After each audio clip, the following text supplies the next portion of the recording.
Era un enfrentamiento, podemos decir, interno, psicológico con las fuerzas del mal y las fuerzas del bien que existen en todo ser humano. Orar en hebreo es leit palel. ¿Por qué hago énfasis en la mención del término hebreo? Porque leit palel es un vocablo reflexivo, mientras que en español uno dice orar. Se refiere pues a hablar. El hebreo parlante tiene otra concepción de lo que en español se llama orar a Dios. No buscamos con la oración cambiar de parecer al Creador, sino que buscamos con nuestra oración o tefilá estar en sincronía con la voluntad divina.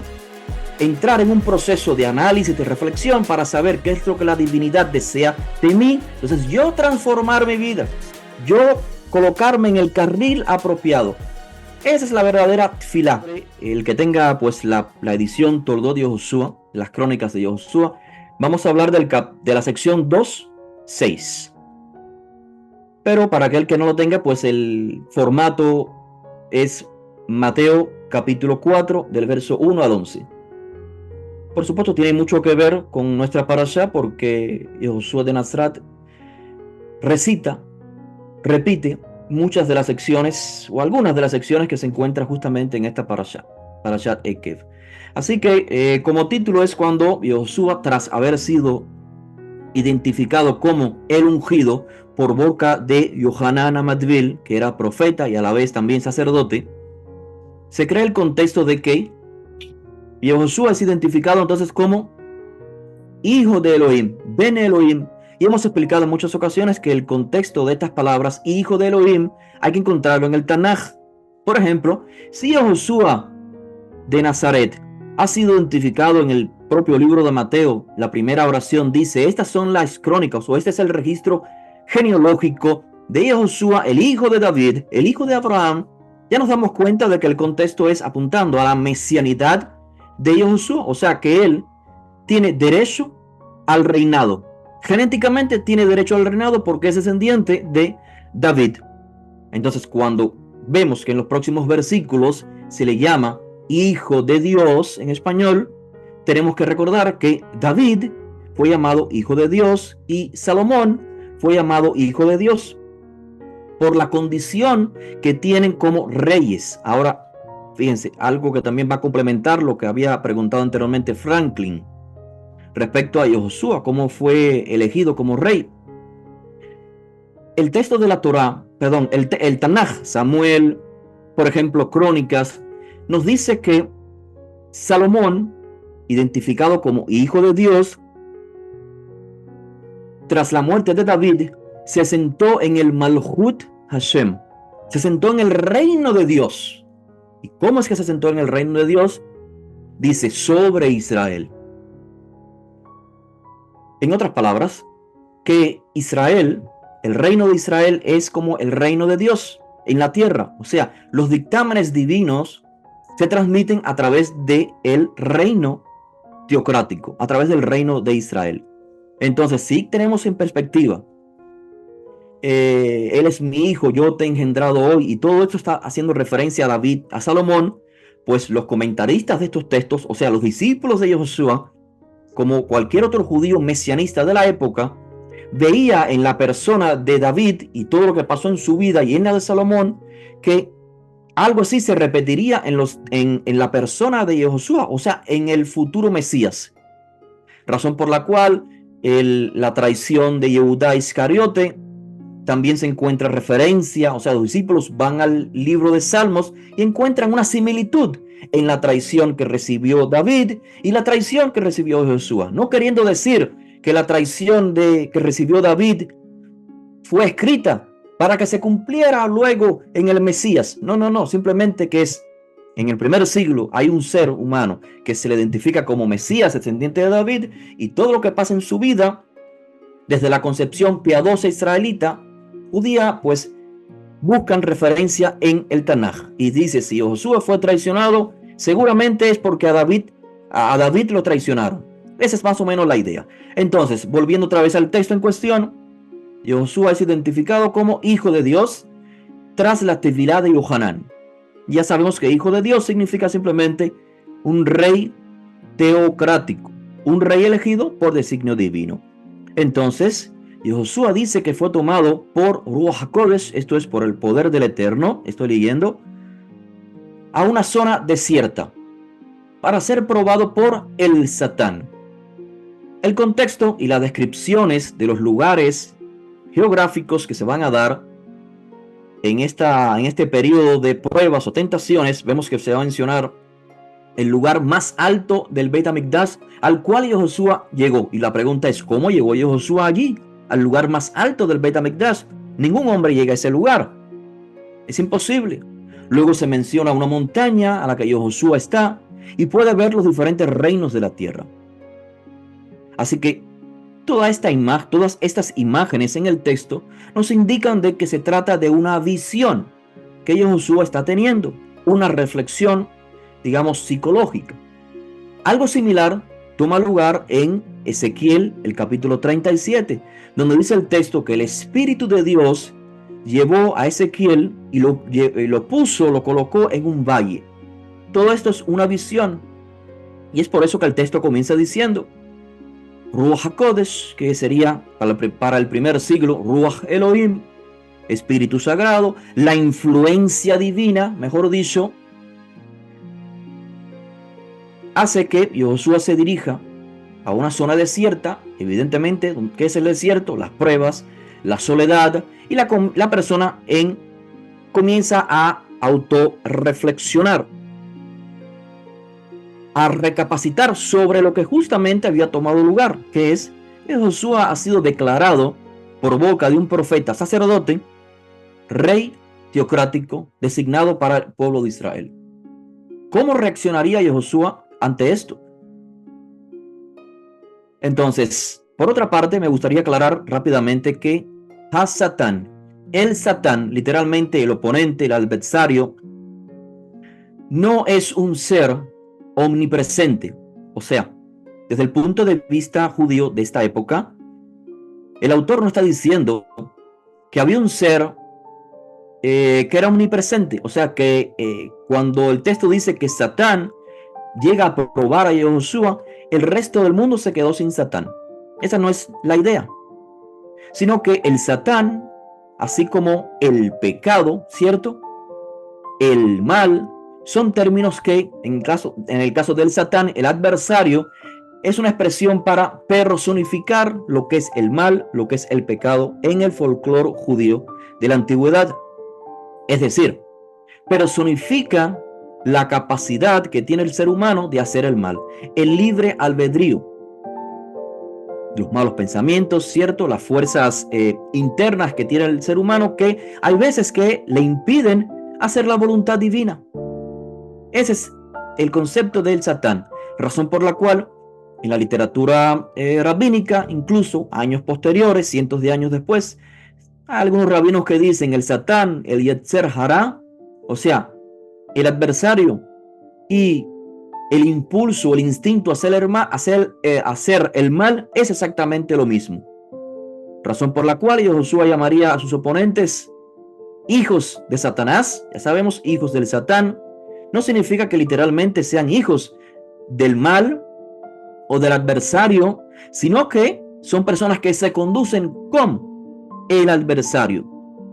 Razón por la cual también un rabino tenía un hermano muy malvado y siempre se oponía a sus dictámenes halágicos. Y pues el rabino llegó a llamar a su hermano Bejor HaSatán. Tú eres el primogénito de Satán. Así que no perdamos de vista todo este contexto sociocultural que se refleja en el texto que estamos leyendo. Así que Josué dice, tras ayunar por un largo periodo de tiempo, ya sabemos, la persona está en meditación, o sea, sujetando las debilidades del cuerpo, sintió hambre, dice el texto.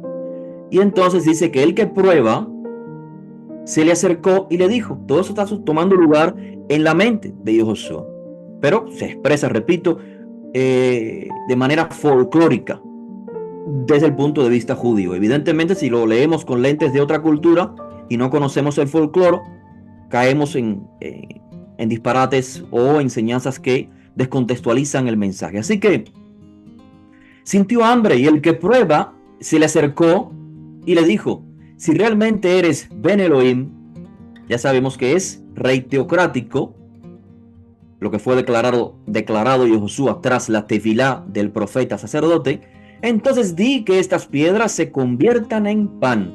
Y Josué respondió, como está escrito en Devarim, hoy leímos en Parashat Ekev, y Josué lo sabía de memoria. Lo alalejen levadó y Adam. El hombre no solo va a vivir, o no solo vive de pan. Es decir, hacer la voluntad divina es lo que mantiene al ser humano con vida. Que esta es la vida verdadera, que esta es la vida que trasciende. Notemos la similitud, estimada familia, la similitud de las pruebas por las que pasa Josué y las que pasaron los hijos de Israel en el desierto. Exactamente las mismas de Adán y Javá, razón por la cual algunos comentaristas del texto sagrado, del libro del Génesis, ven el texto del Génesis como un texto etnocéntrico, es decir, un texto que aparentemente, a primera vista, cuando abrimos el Génesis, está hablando de todos los seres humanos y de cómo comienza la humanidad a existir. Pero hay muchas conexiones temáticas entre Adán y Javá y los hijos de Israel. En el desierto, sus pruebas, pero será tema para otra ocasión, o quizás cuando retomemos los comentarios de la Parashá en próxima sección, analizaremos esas posibilidades. Así que básicamente la idea es que se repite el concepto del árbol de la vida versus el árbol del conocimiento del bien y del mal, el cual pues comieron Adán y Javá, y podemos decir que también los israelitas de alguna forma también comieron en lugar de ingerir del árbol de la vida. Y esa es básicamente la idea que propongo sobre esta lectura donde Josué aplica lo alalejem levadó y Adam. No solo de pan vivirá el hombre. Luego, en la próxima sección, dice que el Satán lo llevó a la ciudad santa, Ira Kodesh, Jerusalén. Lo colocó en el lugar más alto del templo y le dijo, si realmente eres el rey teocrático, si ahora tienes la potestad divina, porque Dios te ha elegido, arrójate al vacío, pues está escrito, dará orden a sus mensajeros de guardarte en todos los caminos y te llevarán en las manos para que tu pie no tropiece con piedra alguna. Es decir, acá sigue el contexto psicológico. O sea, analicemos esto como una experiencia en la mente de Josué. Si lo que tú dices, Pi Hashem, lo que sale de la boca de Hashem, es lo que guía tu vida, y eso se encuentra en los escritos sagrados que está citando a Devarim, no solo de pan vivirá el hombre, entonces, allí también está escrito, en la literatura sagrada que te genera vida, allí está escrito que ese autor de la inspiración, Hashem Itbaraj, dará orden a sus mensajeros para guardarte. Entonces es como creándote una contradicción en tu mente. Y Josué entonces contestó por segunda vez. También, fíjense, también está escrito, no pondrás a prueba al Eterno tu Elohim. Es decir, no pondré a prueba a Hashem por intereses personales. La divinidad no está, Hashem, Dios, no está a disposición mía, sino que yo debo de estar a disposición de hacer su voluntad. Nótese entonces que el mismo mensaje lo encontramos en la literatura que estamos leyendo, en Devarim, en Deuteronomio. Moshe es regañadiente para con el pueblo por haber puesto a pruebas o intentarlo hacer a la divinidad. Sigue diciendo el texto, entonces el Satán, lo que tienes, o sea, el ser humano, la posibilidad que tienes de hacer el mal, lo transportó mentalmente a una montaña alta y le mostró todos los reinos de la tierra y su gloria, y le dijo, te daré todo esto si te sometes a mí o si te postras a mí. Entonces Josué le contestó finalmente, vete, Satán, pues está escrito al Eterno, y aquí viene la versión según el texto hebreo del tratado Even Bohan, un tanto diferente al texto griego. El texto hebreo dice: al Eterno dirigirás la tfilá, et Hashem et palel, a Hashem, a Dios, voy a orar, y solo a Él servirás. Entonces dice el texto que el Satán lo dejó y unos mensajeros se le acercaron para asistirle. El autor está parafraseando como al Eterno orarás, o debes dirigir tu tfilá al Eterno. Es lo que en el texto sagrado dice: al Eterno temerás y a Él servirás. Al Eterno temerás, a Él servirás, es lo que se pone en boca de Yoshua. Al Eterno orarás, o a Él harás tfilá, y solo a Él servirás. Es interesante porque hay veces que buscamos en la Torá dónde está el mandamiento de hacer tefilá, de hacer introspección. Evidentemente vemos que en la Torá, en el Tanaj, por todos lados se menciona a personas orando, pidiendo, solicitando, alabando, exaltando. Pero es algo innato, ¿cierto?, en el ser humano, hablarle al poder supremo. Es algo innato. Entonces, ¿por qué Yoshua dice, o según el autor pone en boca de Yoshua, que donde el texto dice al Eterno temerás, significa al Eterno orarás? Me gustaría decirles que el término temerás o temer en hebreo, yirá, no significa pahat. Hay una palabra para terror, temor, de hecho existen varias palabras, pero no confundamos yirá, que se traduce al Eterno temerás, como un temor, digamos, de miedo o terror. Yirá es una palabra rica en significado, puede significar también reverencia, respeto, atención, sobre todo en algunas instancias, atención. Así que es muy probable que Yoshua, o el autor de este texto, había percibido que cuando el texto dice al Eterno temerás, et Hashem, al Eterno temerás o reverenciarás o le pondrás atención, por implicación es tefilá. ¿Qué es tefilá desde la cosmovisión hebrea? Es simplemente hablar con Dios para tratar de hacerlo cambiar de parecer. No, tefilá, como ya hemos dicho, es un ejercicio de autorreflexión.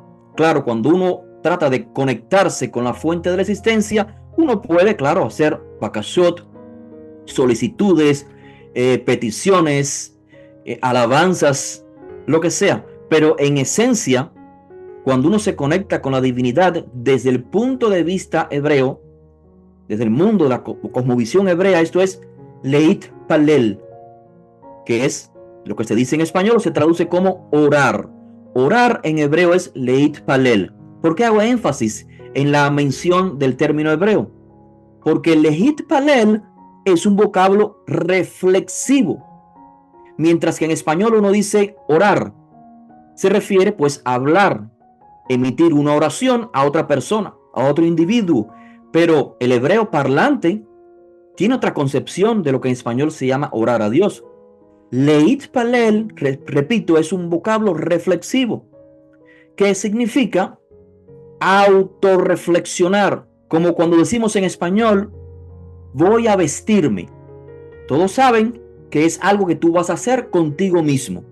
Y curiosamente, si tomamos como fuente de las palabras de Yoshua este texto hebreo, que en lugar de decir teme al Eterno y adóralo solamente a Él, el texto dice, parafraseando esa expresión bíblica, dice al Eterno orarás. Entonces tiene sentido, o se confirma todo lo que estaba yo diciendo anteriormente. Enfatiza que lo que estaba tomando lugar acá era un ejercicio de introspección, un autoanálisis que Yoshua estaba haciendo tras haber sido identificado como rey teocrático. Era un enfrentamiento, podemos decir, interno, psicológico, con las fuerzas del mal y las fuerzas del bien que existen en todo ser humano, en su mente, en sus pensamientos. ¿Qué posibilidades tenía Yoshua tras haber sido identificado por el profeta Yohanan como rey teocrático?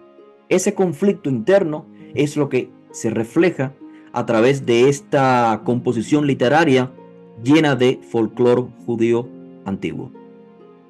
Espero que estas palabras pues le traigan reflexión, estimados. No sé si algún maestro quisiera elaborar sobre ello para ir finalizando. Lo que pasa es que en el presente, cuando hablamos de tefilá, lo traducimos claro al español, oración, y usualmente lo que se repite es una palabra, una oración. En días actuales tenemos los sidurim o el seder tefilá, un orden de bendiciones que hacemos de forma comunitaria. Entonces lo que ha pasado es, estimada Miriam y el resto de los participantes, es que en el mundo hebreo existen dos maneras de hacer tefilá, de hacer, vamos a llamarle reflexión o autorreflexión. Y estas dos maneras de hacerlo lo hacemos ante la divinidad, o sea, ante nuestro Padre, que sabemos que Él es la fuente de la existencia. Sí, es la reflexión en nuestra mente, pero delante de Él abrimos nuestro pensamiento, delante de Él con toda sinceridad. Es como desnudar nuestros pensamientos para que esté delante de Él todo lo que queremos decir. Sabemos que Él va a influir. No buscamos con la oración cambiar de parecer al Creador, sino que buscamos con nuestra oración o tefilá estar en sincronía con la voluntad divina. Entrar en un proceso de análisis, de reflexión para saber qué es lo que la divinidad desea de mí. Entonces yo transformar mi vida, yo colocarme en el carril apropiado. Esa es la verdadera tefilá. Leit palel, autorreflexión. Entonces le decía inicialmente que existen dos maneras de hacerlo. Una que llamamos tefilat hatzibur, que es la oración o la bendición o la autorreflexión que hacemos en comunidad, y por lo tanto para ver un orden, para que no sea un ambiente alocado en el que uno alza la voz más que el otro y uno dice una palabra, el otro dice otra.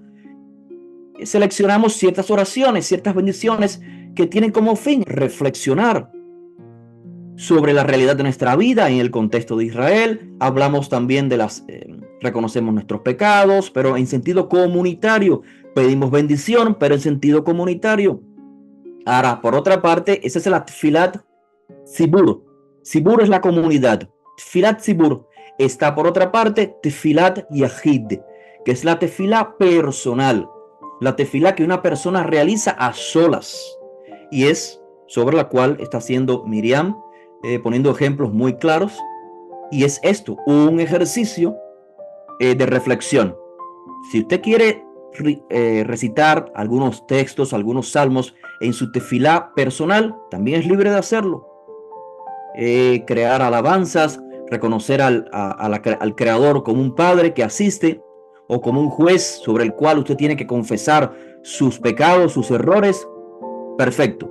Esa tefilá yahid, esa oración privada o personal, es en la cual existe la posibilidad, fíjese, aquí viene el peligro de la tefilá yahid, donde nos podemos autoengañar.